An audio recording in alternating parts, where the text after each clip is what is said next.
Je suis Roger Nicolas Oyuno, je suis doctorant au laboratoire Les Afriques dans le monde à Sciences Po Bordeaux et où je suis aussi attaché de recherche et d'enseignement. Heureusement, tout à l'heure, je venais de voir que mon contrat a été renouvelé, donc j'aurai de quoi payer le loyer. J'aurai de quoi payer le loyer l'année prochaine. Donc, je commencerai par remercier en fait la chère Diana T qui m'a permis de réaliser ce travail que je vais vous présenter. Elle avait pour co-titulaire à l'époque Sylvain Racco et Sylvain Bondoba Darif. Je ne sais pas si j'ai écorché le nom, mais je pense qu'aujourd'hui, Sylvain a été remplacé par Bernard Callas. Donc, je vous remercie une fois de plus. L'étude est intitulée La politique du plat, espace de socialisation, quête de notabilité et lutte pour le leadership dans la diaspora camerounaise de Bordeaux. Ma présentation sera basée sur 5 points et les 5 points qui se résument sensiblement en des sortes de questions. La première question qui fera office d'introduction, c'est pourquoi cette étude a été réalisée. La deuxième question qui fait office de méthodologie pour expliquer comment est-ce que l'étude a été menée, c'est comment cette étude a été menée. Et pour les résultats, je m'attellerai à me poser la question quels sont les résultats. Et après, quelles sont les implications et les discussions que cette recherche en fait peut pousser. Et je vais tenter en fait, sans avoir la prétention de conclure les études sur la diaspora camerounaise à Bordeaux, de proposer en fait une sorte de conclusion. Donc pour commencer, pourquoi l'étude? En octobre 2004, Dakar accueillait la première conférence des intellectuels d'Afrique et de la diaspora organisée sous l'égide de l'Union africaine. Cette rencontre s'inscrivait dans la continuité de la conférence de 1998 sur la Renaissance africaine initiée à Cape Town par Thabo Mbeki. Ces initiatives avaient pour ambition de penser l'Afrique sous l'angle de l'intégration et de la Renaissance. Toutefois, ces conférences panafricanistes ont souvent été critiquées pour avoir traité l'Afrique comme un ensemble homogène, occultant ainsi les disparités entre les États et les spécificités locales. Le Cameroun illustre parfaitement cette complexité, souvent qualifiée de microcosme de l'Afrique ou d'Afrique en miniature et aujourd'hui de continent. Le pays se distingue par sa diversité ethno-culturelle et linguistique avec plus de 245 langues recensées. Cependant, cette richesse n'a pas toujours favorisé son développement sociopolitique. Au contraire, elle a été régulièrement instrumentalisée par les élites politiques à des fins stratégiques en alimentant des clivages ethniques et régionaux. L'évolution politique du pays, notamment depuis l'instauration de l'État unitaire en 1972 et le changement de leadership en 1982, a accentué ces tensions. Aujourd'hui, elles se manifestent non seulement sur le territoire national, mais aussi au sein de la diaspora camerounaise, notamment en France. Les tensions politiques observées au Cameroun se prolongent dans l'espace diasporique et s'expriment à travers diverses arènes, y compris les lieux a priori apolitiques, comme les restaurants, les associations, les clubs sportifs du week-end ou encore les soirées caritatives. Des groupes comme la Brigade Anti-Sardinard, que nous n'étudions pas spécifiquement dans le cadre de cette étude, ont parfois transformé ces espaces en lieux de confrontation politique, reproduisant à distance les dynamiques de compétition et de clientélisme du pays d'origine. Dans ce contexte, cette étude propose d'examiner comment les espaces de socialisation et de consommation de la diaspora camerounaise deviennent des arènes stratégiques de lutte pour le pouvoir et la notoriété. S'appuyant sur une enquête ethnographique menée à Bordeaux, elle mobilise des concepts issus des sciences sociales tels que la politique du ventre, forgée par Jean-François Bayard, que Lucas a nettement mieux expliqué ce matin que moi, et Jean-François Médard. En conceptualisant la notion du politique de vente, Bayard désignait une conception de l'État comme un espace d'accès aux richesses, aux privilèges, au pouvoir et au prestige, bénéficiant aussi bien aux détenteurs du pouvoir qu'à leur entourage. Médard, de son côté, forgeait le concept d'État néo-patrimonial pour désigner une structure un État où les structures bureaucratiques dites modernes coexistent avec des pratiques patrimoniales. Cependant, au-delà de l'analyse des élites et du clientélisme étatique, cette étude introduit un concept novateur, la politique du plat, qui met en lumière la manière dont la consommation alimentaire et l'organisation des événements festifs deviennent des outils de légitimation politique et sociale. Cette recherche s'inscrit dans une double perspective. Montrer que les dynamiques observées au sein des États africains peuvent également être analysées dans la diaspora, où des logiques de pouvoir similaires se reproduisent, se réinventent et circulent. Deuxièmement, repenser le rôle des espaces de consommation et de convivialité, qui ne sont pas de simples lieux de détente, mais bien des arènes politiques et identitaires où se jouent des rapports de force. Nous verrons ici, dans un premier temps, la méthodologie, et nous allons présenter en fait les résultats avant d'examiner les stratégies et les résultats en fait qui consistent à montrer comment les acteurs camerounais de la diaspora font tout pour se battre pour avoir les meilleures places dans ces espaces de sociabilité. Donc, deuxième partie, la méthodologie, comment cette recherche a été menée. Et là, je me pose la question suivante. Étudier la diaspora camerounaise ou s'étudier soi-même? De l'apport d'une ethnographie du chez-soi, le chez-soi bien sûr entre guillemets. Cette étude s'appuie sur une approche méthodologique que je qualifie d'ethnographie engagée multisituée du chez-soi. En tant que membre de la diaspora camerounaise, ma position me donne à la fois un accès privilégié à certains espaces sociaux et à ce que je peux qualifier des angles morts qu'il faut prendre en compte. Mon parcours associatif au Cameroun et en France m'a permis de comprendre de l'intérieur les logiques d'engagement et de reconnaissance à l'œuvre dans ces milieux. En tant que fondateur et animateur de plusieurs associations, j'ai pu observer et expérimenter les stratégies mobilisées par les membres de la diaspora pour s'insérer dans ces réseaux et y trouver leur place. Mon propre exil en Beng qui dessine l'Europe quand on est au Cameroun, mon propre exil en Beng facilite l'accès au terrain. Il m'aide à établir des relations de confiance et de saisir certaines problématiques qui traversent la diaspora. Mais cette proximité ne garantit en rien une compréhension complète ou immédiate des pratiques sociales et politiques observées. Je rejette toute vision essentialiste qui verrait dans ma position, entre guillemets, d'indigène, une source automatique de légitimité ou de connaissance. L'enquête repose au contraire sur une posture réflexive, une distance critique et une co-construction des savoirs avec les enquêtés. Cela dit, ma démarche gagnerait à expliciter davantage la position sociale depuis laquelle j'observe les dynamiques étudiées. Car si un sentiment d'appartenance au Cameroun me relie aux personnes rencontrées, il existe aussi les différences importantes entre moi et mes enquêtés et entre mes enquêtés. Par exemple, l'ethnicité, bien sûr, joue un rôle central, mais elle ne suffit pas à saisir la complexité des rapports sociaux en jeu. Les trajectoires migratoires, les appartenances de classe, les niveaux de capital économique et scolaire, ou encore les conditions d'arrivée en France, par avion par exemple, par bateau, ou naissance dans le sol français, ou alors encore ce qu'on peut qualifier aujourd'hui de l'immigration clandestine, ceux qui traversent à pied, ont un effet sur les formes d'engagement, les relations de pouvoir et les perceptions mutuelles au sein de la diaspora. Ces dimensions apparaissent ponctuellement dans l'analyse, notamment dans les cas du collectif 2.0. Je reviendrai là-dessus tout à l'heure. Mais elles mériteraient d'être mobilisées plus systématiquement pour mieux comprendre les clivages internes de ce milieu. Car la diaspora camerounaise est tout sauf homogène. Elle est traversée par les tensions, des hiérarchies et des alliances mouvantes que seule une lecture croisée des appartenances sociales permet de mettre au jour. Le cadre théorique et le choix méthodologique. L'ethnographie engagée multisituée que je mobilise s'inscrit alors dans la lignée des travaux de Writing Culture de Clifford et de Marcus, ainsi que ceux spécifiques de Marcus sur l'émergence de l'ethnographie multisituée. Cette approche vise à suivre un objet à travers différents espaces sociaux et géographiques, permettant ainsi d'éviter les généralisations hâtives ou les visions homogènes de la diaspora camerounaise. Elle permet également de limiter les biais liés à la construction du terrain par effet boule de neige, souvent réductrice. Bien que je sois moi-même membre de cette diaspora, ma position institutionnelle, chercheur affilié à une université française, me distingue de mes enquêtés. Pour rendre compte de cette tension et mieux saisir la complexité des relations sociales observées, j'adopte une posture de circulation entre différents espaces et registres sociaux. Cela me permet de prendre en compte les diversités des logiques qui structurent les pratiques diasporiques.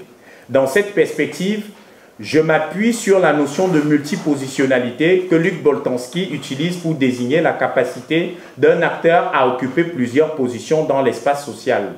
Contrairement à Boltanski, je propose d'en faire un principe méthodologique. Ma démarche repose sur une multipositionnalité engagée, c'est-à-dire une posture d'enquête qui assume le fait d'investir des espaces multiples tout en analysant comment les enquêtés eux-mêmes adoptent différents rôles selon les contextes. Cette approche rejoint d'ailleurs les propositions de Marcus sur les méthodes de following et de tracking des acteurs et des objets à travers différents lieux. Cependant, cette posture implique une implication personnelle forte et pose des défis méthodologiques. Observer la diaspora camerounaise, c'est aussi m'observer moi-même dans mes interactions avec elle.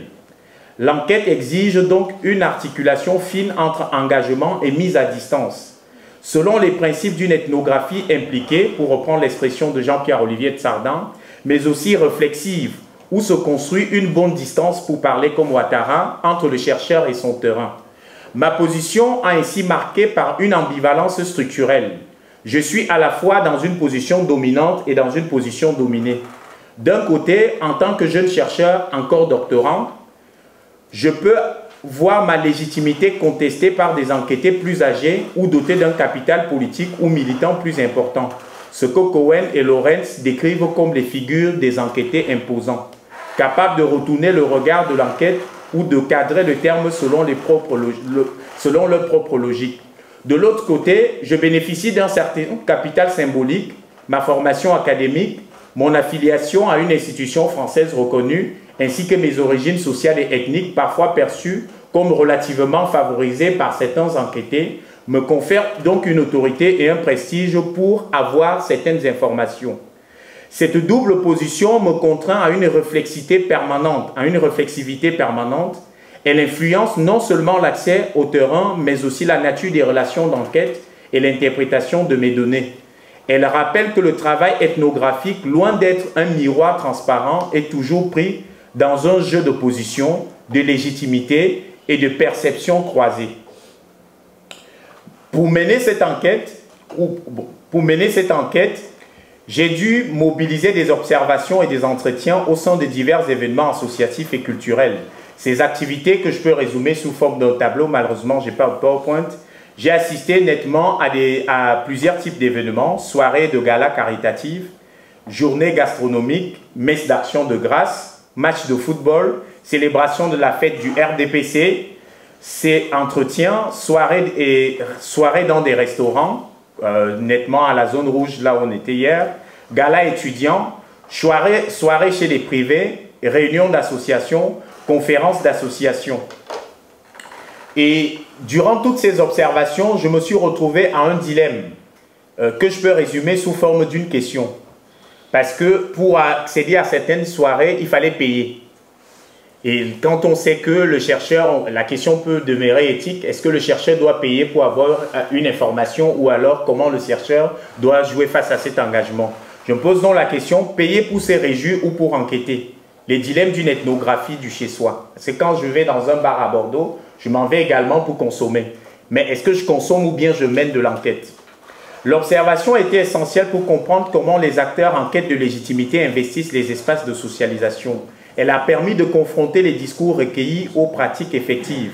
Cependant, l'accès à certains événements était conditionné par une participation financière. La question éthique de l'implication financière du chercheur s'est posée.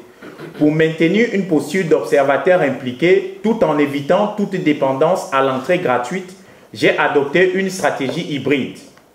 Bénéficier d'invitations de la part des organisateurs, facilitées à la fois par mon statut et par mes amitiés. Deuxièmement, contribuer financièrement à certaines manifestations pour garantir une observation neutre et une multipositionnalité et en même temps pour gagner la confiance de mes enquêtés. Cette approche m'a permis d'obtenir un accès diversifié aux événements tout en maintenant une distance critique essentielle à l'analyse scientifique. Finalement, cette méthodologie qui combine ethnographie multisituée et multipositionnalité engagée m'a permis d'appréhender la complexité des dynamiques au sein de la diaspora camerounaise. Elle m'a surtout permis de comprendre les opportunités, mais aussi les limites d'une ethnographie menée chez soi, appelant une réflexion constante sur la posture du chercheur dans son propre objet d'étude. Maintenant, je vais vous présenter les résultats et les analyses que j'ai pu tirer de cette enquête. Espace de socialisation de la diaspora camerounaise à Bordeaux. L'analyse des espaces de socialisation de la diaspora camerounaise à Bordeaux est essentielle. Par exemple, ici, ce que je compte montrer, c'est que les espaces comme les épiceries, les restaurants, les associations ne sont pas seulement des simples lieux de rencontre, ce qu'on peut qualifier d'informel, mais ils reflètent l'organisation de la société camerounaise. Même en dehors du pays d'origine, contrairement à une simple reproduction, les migrants réinterprètent ces espaces et en font des outils pour renforcer ou légitimer leur position sociale au sein de la diaspora. Deuxième observation, les comportements observés dans les espaces de la diaspora camerounaise de Bordeaux.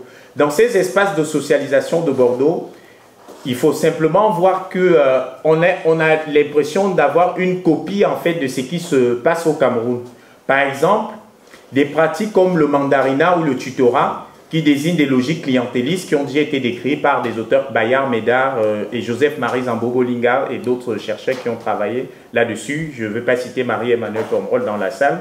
Se retrouvent dans les interactions au sein de la diaspora. Ces pratiques permettent aux acteurs de renforcer leur position sociale et politique à Bordeaux en fonction des réseaux de solidarité qui continuent de fonctionner selon les logiques clientélaires et d'allégeance. Le rôle des associations. Ici, il s'est agi en fait d'identifier deux types d'associations à Bordeaux.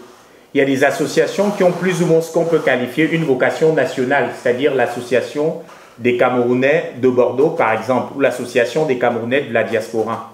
Il y a également d'autres associations qu'on peut relever depuis les années 2010, qu'on appelle ce que je qualifie d'associations ethniques, parce qu'elles ont plus ou moins en fait des dynamiques ethniques. Vous allez voir des associations qui s'appellent Mboasawa, l'association Nkulbeti, l'association Oilibeti, l'association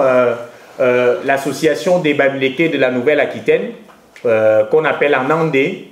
Donc, vous voyez, il y a toujours une consonance à la fois soit du groupe ethnique en fait camerounais ou un prolongement de certaines associations qui existaient déjà sur le plan national.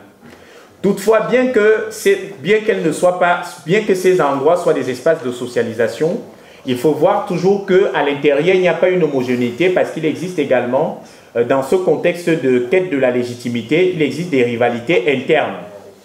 Et en ça, donc, on va essayer de voir comment certains acteurs, en fait, font pour se maintenir dans ces différentes associations. Donc, j'ai pu constater qu'on observe également des logiques clientélaires et des clivages politiques. Il s'agit d'exposer comment les logiques de clientélaires, en fait, se manifestent au sein de ces associations. Par exemple, les présidents d'associations et leurs proches occupent souvent des positions clés, comme le secrétariat, la trésorerie, ce qui fait un écho aux pratiques sociales et politiques de l'accès au pouvoir et aux ressources, selon les réseaux de proximité, ce qu'on parlait un peu de l'État néo-patrimonial. Maintenant, l'implication des femmes également, on peut voir que les postes non décisionnels sont généralement attribués aux femmes, le poste de secrétaire, le poste de trésorier. Mais il faut voir que généralement dans ces associations, d'après une ethnographie que je qualifierais quand même d'un peu poussée, on va constater que parfois la trésorière c'est la petite amie du président. Ou alors le président finit par être en couple avec la trésorière et la secrétaire, ce qui crée à la fois des tensions entre la trésorière et la secrétaire. Et cela, en fait, dans le sens de la légitimité du président. Je vais prendre une autre association que j'ai pu observer, à savoir l'association du 2-0. En disant au départ que s'il y a quelque chose, en fait, qui attache le Cameroun, c'est le football et la politique. D'ailleurs, les deux sont liés. Donc, les 2-0, qui sont des associations qui existent au Cameroun, existent également à Bordeaux. Mais dans le 2-0, il faut voir un double rôle. C'est un espace de socialisation où on accueille tous les migrants, où le jeune, c'est qu'on va qualifier de beaux-ailleurs. Le beaux-ailleurs, c'est le gars qui a pagayé pour arriver en France. Il va d'abord au 2-0. C'est là où il va socialiser, en fait, avec d'autres. Mais la beaux-ailleuse également aime le 2-0 parce que c'est le lieu où elle peut trouver ce qu'on va appeler dans le langage camerounais un bout. C'est-à-dire un gars qui a déjà le kaolo, le papier, et où on peut facilement faire un mariage arrangé. Donc c'est un espace essentiellement très important pour la jeune fille d'aller en fait dans le milieu du football. En ayant l'idée que les gars qui font du football, comme au Cameroun, ne sont pas des gens qui ont fréquenté, ils veulent une jeune fille qui est arrivée, etc. Donc c'est très important. Donc quand la jeune fille elle arrive à Bordeaux dans ces lieux de socialisation, on lui pose généralement plus ou moins la question de savoir est-ce que tu es déjà passé au 2-0? Il faut donc voir que tout ceci en fait engendre des conflits et des fragmentations de la diaspora. Les conflits ici vont être d'abord au niveau des associations dites nationales. Parce qu'il y aura nettement deux grandes associations. L'Association des Camerounais de Bordeaux, la CCB, et l'Association des Camerounais de la diaspora. Et là, les tensions en fait se reflètent exactement dans des zones de socialisation où chacun occupe un clan ou bien une place bien précise. Et au-delà de ça, au niveau de ce qu'on va qualifier des associations ethniques, il y a également un problème pour montrer que l'ethnie n'est pas une homogénéité telle qu'on veut souvent le présenter. Par exemple, au Ilibeti, qui voulait en fait donner une idée qu'il y a une organisation totale pour les Bétis, finit par rediviser les ressortissants de l'Est qui veulent créer leur association, les ressortissants du Centre qui veulent créer leur association et les ressortissants du Sud qui veulent créer leur association. On a donc en fait une explosion d'associations de type ethnique dans la ville de Bordeaux. Maintenant, en fait, on peut regarder aussi qu'il y a également le maintien au pouvoir et les disparités dans le nivellement des mandats. On a quand même un peu une sorte de prolongement de ce qui se passe au Cameroun dans un régime de 43 ans, où le président quand même d'une association également à Bordeaux, il est sensiblement à 10 à 15 ans. Ça veut dire qu'il revoit les textes également et parvient à se maintenir finalement au pouvoir. Parce que pour organiser une cérémonie, il faut contacter directement le président. Et le président, au nom de son association, qu'il ne faut pas seulement envoyer ici, premièrement, ça permet d'envoyer facilement des choses au port de Douala sous le nom d'une association. Ça permet également dans la ville de Bordeaux d'acheter facilement dans des supermarchés sous le label plutôt de l'association, ce qui fait que vous avez plus ou moins un prix préférentiel. Le président donc de la grande association devient une pièce maîtresse à la fois pour les associations ethniques et pour les autres associations nationales. D'où par exemple peut-être le maintien, parce que c'est une position un peu stratégique qui donne des rétributions. Je vais essayer d'aller encore plus vite pour ne pas égrener le temps. Il faut voir que dans cette zone, les titres sont essentiellement importants. La question de la distinction sociale, pour quiconque connaît le Cameroun, c'est que c'est très important. Il est un crime de lèse-majesté d'appeler un professeur docteur. C'est très grave, au risque de vous faire appeler que vous venez d'enlever 20 ans d'études. Donc dans ces espaces, la question de la notabilité est très importante.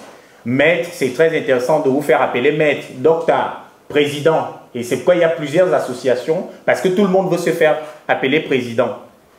Et par exemple, dans certains restaurants, j'ai pu observer une situation où un monsieur décide de partir, parce qu'en fait, le propriétaire du restaurant était un membre de son association, et il est arrivé, il dit, mais tu ne peux pas laisser ton président debout, alors que des gens qui ne consomment presque rien sont assis. Donc, être président, c'est très important en fait dans ces différents milieux. Maintenant, il y a également l'exportation des attributs traditionnels et l'affirmation de pouvoir. Donc, les gens font en fait, même des gens qui ne sont pas associés à une certaine noblesse, c'est très intéressant d'être appelés hommes-lois, d'être appelés chefs, etc. et tout. Donc, les gens, en fait, en termes de circulation, font commander des grosses cannes, des grosses bagues, des ornements en fait qui montrent qu'à Bordeaux, ils sont des personnalités très importantes qui viendraient d'une chefferie ou d'une notabilité. Et il faut voir également que les soirées caritatives et la consommation ostentatoire comme pratique de distinction sociale. Dans les soirées caritatives, le nom, par exemple, avec ce qui se passe, peut être en fait vu d'une autre manière. Dans ces différentes soirées caritatives, l'habillement compte et importe. C'est le moment où chacun choisit son très beau costume, mais il faut surtout payer, et payer ça veut dire quoi? Ça veut dire qu'on vend des places. On peut dire par exemple les places de 500 €, les personnes vont boire des bières. Pour les places de 2000 €, les personnes vont boire à la fois des bières et du whisky. Et pour les places par exemple de 5000 €, en fonction du groupe ethnique, les gens vont boire de la bière, du whisky et un plat traditionnel, peut-être le taro, le sanga, etc. en fonction du groupe ethnique. Ce qui valorise à la fois le plat qu'on peut négliger, Et le plat devient plutôt central dans la distinction sociale. Ça veut dire que lorsqu'on vous voit manger à ces soirées du tarot, on sait que vous êtes un mec ou une meuf capable de claquer 5 000 € pour une soirée. Donc c'est très important. Et la position stratégique que vous occupez ce jour, c'est généralement à côté du DJ, là où tout le monde vous voit. Parce qu'on doit vous voir que c'est vous qui avez fait cela. Et le DJ, de temps à autre, en fait, va essayer donc d'appeler votre nom. Et votre nom peut donc se manifester par ce que Tchanangegan Luc, il qualifiait de la générosité spontanée, par le farotage. Et maintenant, le farotage aussi dépend. Ceux qui vont faroter en euros, c'est intéressant. Ceux qui farotent encore en dollars, c'est plus important. Mais ceux qui farotent en livres sterling, également, sont des personnalités les plus importantes de la diaspora. Et par conséquent, il y a quelque chose qui se joue derrière. Il y a aussi une compétition ethnique. Ça fait que si un Roger farote, en fonction de son nom de famille, ça légitime également son ethnie d'où Roger vient. Par conséquent, on dira non, les Bétis n'ont pas d'argent. Non, les Bamileke n'ont pas d'argent ou non, les Bamileke ont plus d'argent. Donc ça se joue également de qui dépense plus à ces différentes soirées. Donc il peut voir donc la consommation devient donc un marqueur de statut social. Ce qu'on consomme en fait dit plus ou moins ce qu'on est. C'est pourquoi je les appelle carrément dans mon étude avec bien sûr une réflexivité sur la notion des champagnards de circonstances. Parce que même ceux qui n'ont jamais bu du champagne, c'est le moment de consommer du champagne. Je me souviens d'une enquêtée qui m'avait dit « Je l'ai quitté parce qu'en fait, il a tramé l'argent du loyer parce qu'il a acheté des bouteilles de champagne. » Ça, c'est quelque chose que j'ai pu entendre en fait. Ça veut dire que quelqu'un peut complètement dépenser l'argent de son loyer parce que c'est important de se faire voir, même si on n'a plus rien le lendemain. Maintenant, en termes de discussion et d'implication, que je peux aller pour tirer vers la fin. Les leaders associatifs cherchent à se maintenir au pouvoir comme les élites politiques nationales. La rivalité entre groupes ethniques continue même en dehors du pays. La quête de notabilité se joue à travers les pratiques de consommation et de visibilité sociale. Cela remet en question la vision selon laquelle la diaspora serait un espace en rupture avec les pratiques politiques nationales. Au contraire, elle apparaît comme un prolongement des luttes de pouvoir du Cameroun adaptées à un nouveau contexte. Maintenant, en termes de conclusion et de perspective, les principaux enseignements de la recherche. Les espaces de socialisation sont des arènes politiques où se jouent le prestige et le leadership. La diaspora reproduit les logiques de pouvoir et des distinctions observées aussi au Cameroun. La consommation ostentatoire est une stratégie clé pour affirmer son statut social. Son piste pour la recherche future. Étudier peut-être les autres communautés diasporiques pour voir si elles reproduisent les mêmes dynamiques, observer comment les pratiques influencent les relations entre la diaspora et le Cameroun, explorer les impacts du renouvellement générationnel sur ces logiques de pouvoir. En conclusion, nous pouvons donc dire que cette étude propose une nouvelle façon d'analyser le politique au-delà des institutions étatiques. Elle montre que le pouvoir ne se limite pas au gouvernement, mais s'exprime aussi dans les interactions quotidiennes, les associations et les espaces festifs. En d'autres termes, manger, boire, danser et s'associer ne sont pas des actes neutres, mais des stratégies de positionnement social et politique. Je vous remercie.